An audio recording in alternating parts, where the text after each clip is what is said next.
بسم اللہ الرحمن الرحیم۔ السلام علیکم۔ روزانہ واقعات سننے کے لیے اس چینل کو سبسکرائب کریں۔ حضرت ابو سعید خدری رضی اللہ عنہ سے مروی ہے، فرماتے ہیں کہ ہم 30 اشخاص کو جناب رسول اللہ صلی اللہ علیہ وسلم نے ایک جنگ میں روانہ فرمایا۔ ہم نے راستے میں ایک عرب قوم یہودیوں کے ایک قبیلے کے پاس قیام کیا اور ان سے مہمان نوازی کا مطالبہ کیا، مگر انہوں نے مہمان نوازی سے انکار کیا۔ کچھ ہی دیر کے بعد ان کے سردار قبیلہ کو بچھو نے ڈس لیا۔ یہودیوں نے ہر قسم کا علاج کیا اور جھاڑ پھونک کیے، لیکن کوئی فائدہ نہ ہوا، تو وہ ہمارے پاس آئے اور کہنے لگے کہ تم میں سے کوئی ایسا شخص ہے جو بچھو کے ڈسے ہوئے آدمی کو جھاڑ پھونک کر دے۔ کہنے لگے کہ ہم آپ کو بکریاں دیں گے، کہ میں نے ان کے سردار پر 7 مرتبہ سورہ فاتحہ پڑھ کر دم کر دیا، اس طرح کہ ہر سورہ فاتحہ پڑھ کر منہ میں تھوک اکٹھا کر کے بچھو کی کاٹی ہوئی جگہ پر تھوکتے جاتے تھے۔ اللہ تعالیٰ نے اس کو صحت عطا فرمائی۔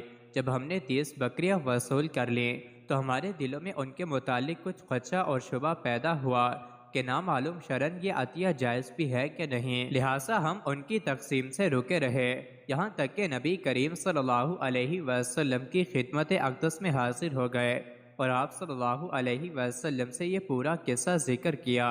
ارشاد فرمایا، کیا تمہیں معلوم نہیں کہ یہ رکا ایک قسم کا علاج ہے، لہٰذا اس عطیے کو آپس میں باہم تقسیم کرو اور اس میں میرا حصہ بھی لگاؤ۔ یہ آپ صلی اللہ علیہ وسلم نے صحابہ کرام رضوان اللہ عنہم کی تمانیت اور دلداری کے لیے ارشاد فرمایا۔ حضرت عمر رضی اللہ عنہ کے زمانہ خلافت میں حضرت خنسہ رضی اللہ عنہ اپنے 4 بیٹوں سمیت شریک ہوئیں۔ لڑکوں کو ایک دن پہلے بہت نصیحت کی اور لڑائی کی شرکت پر بہت ابھارا۔ کہنے لگی کہ میرے بیٹوں، تم اپنی خوشی سے مسلمان ہوئے ہو اور اپنی ہی خوشی سے تم نے ہجرت کی، اس ذات کی قسم جس کے سوا کوئی معبود نہیں، کہ جس طرح تم ایک ماں کے پیٹ سے پیدا ہوئے ہو، اسی طرح ایک باپ کی اولاد ہو۔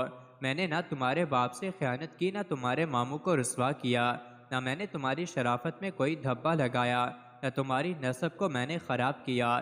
تمہیں معلوم ہے کہ اللہ جل شانہ نے مسلمانوں کے لیے کافروں سے لڑائی میں کیا کیا ثواب رکھا ہے۔ تمہیں یہ بات بھی یاد رکھنا چاہیے کہ آخرت کی باقی رہنے والی زندگی دنیا کے فنا ہو جانے والی زندگی سے کہیں بہتر ہے، لہٰذا کل صبح کو جب تم صحیح و سالم اٹھو تو بہت ہوشیاری سے لڑائی میں شریک ہو اور اللہ تعالیٰ سے دشمنوں کے مقابلے میں مدد مانگتے ہوئے بڑھو، اور جب تم دیکھو کہ لڑائی زور پر آ گئی اور اس کے شعلے بھڑکنے لگے تو اس کی گرم آگ میں گھس جانا اور کافروں کے سردار کا مقابلہ کرنا، انشاءاللہ جنت میں اکرام کے ساتھ کامیاب ہو کر رہو گے۔